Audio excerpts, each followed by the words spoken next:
Mga Kim Pao fan, nagprotesta sa seryeng What's Wrong with Secretary Kim.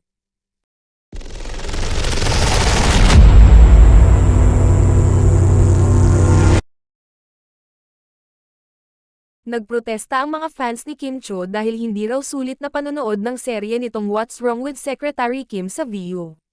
Sinawsawan ng maraming netizen ang ex-post ni @MSOMG na nagpapahayag ng umano'y pagkadismaya niya sa Viu kaugnay sa maikling palabas ng nasabing serye at mahabang paghihintay.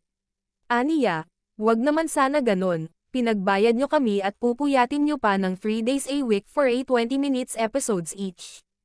Intindihin nyo naman yung nasa Pinas pa Monday yan, maraming busy kinabukasan. Sobra naman yan, sinuportahan naman kayo, intindihin nyo naman yung mga tao. At @Viu_PH. 3 beses sa isang linggo mapapanood ang mga episodes ng programa na tatagal lang ng 20 minutes, at madaling araw ito near-release.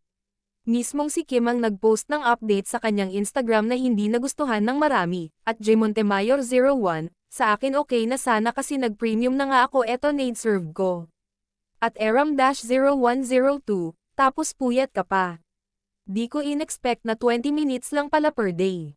At Isemarioan, tama okay lang 2 days a week pero sana mahaba, iba siya sa original na kahit 2 episodes lang pero mahaba siya.